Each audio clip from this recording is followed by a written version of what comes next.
প্রায় দুযুগ পর রাজনৈতিক সংঘর্ষের ঘটনায় বীরভূমের জেলা সভাধিপতি কাজল শেখ সহ ১৩ জনকে বেকসুর খালাস করল বোলপুর মহকুমা আদালত। উল্লেখ্য ১৯৯৩ সালে নানুরের চারকল গ্রামে সিপিআইএম ও তৃণমূলের মধ্যে রাজনৈতিক সংঘর্ষ হয়। সেই ঘটনায় তৃণমূল নেতা কাজল শেখ সহ ১৩ জনের বিরুদ্ধে লিখিত অভিযোগ হয় নানুর থানায়। প্রায় ৩২ বছর ধরে কেস চলার পর বৃহস্পতিবার অবশেষে বোলপুর মহকুমা আদালত জেলা সভাধিপতি কাজল শেখ সহ ১৩ জনকে বেকসুর খালাস করেন। ১৯৯৩ সালে নানুরের চারকল গ্রামে সিপিআইএম এর মিথ্যা মামলায় ৩২ বছর পর কাজল শেখ সহ ১৩ জনকে নির্দোষ প্রমাণ করে বেকসুর খালাস করেন বোলপুর আদালত। এ নিয়ে বীরভূম জেলা পরিষদের সভাধিপতি কাজল শেখ জানিয়েছেন, বোলপুর কোর্ট ও কাটুয়া কোর্ট প্রায় সময় আমাকে যেতে হতো।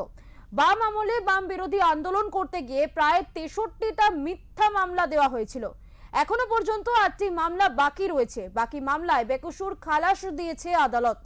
আজ থেকে ৩২ বছর আগে নানুরের চারকল গ্রামে একটা পারিবারিক ঝামেলাকে সিপিআইএম রাজনীতির রং দিয়ে মিথ্যা মামলায় ১৩ জনকে জড়িয়েছিল।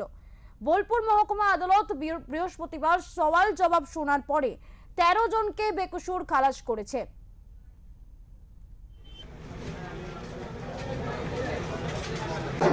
জিআর নম্বর ২৩/1993।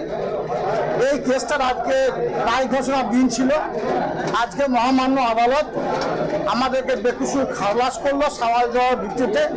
এবং আর একটি কেস ছিল ৭৫২/১২ SC ২৫/২২। ওই কেসটার সাক্ষী শুরু হয়েছে।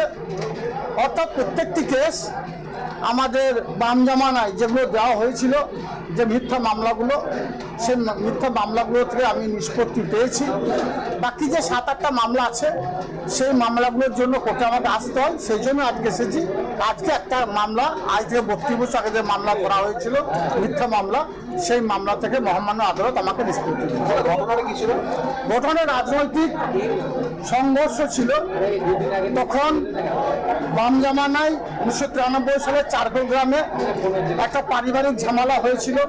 সেই পারিবারিক ঝামেলা থেকে রাজনৈতিক রং দিয়ে আমাদেরকে মিথ্যা মামলায় জড়িয়েছিল বামফ্রন্টের হাত মাথা বা তৎকালীন বাম শাসন যারা করছিল তারা। ১৩ জন অভিযুক্ত ছিল। ১৩ জন অভিযুক্তকে বেকসুর খালাস করা হয়েছে।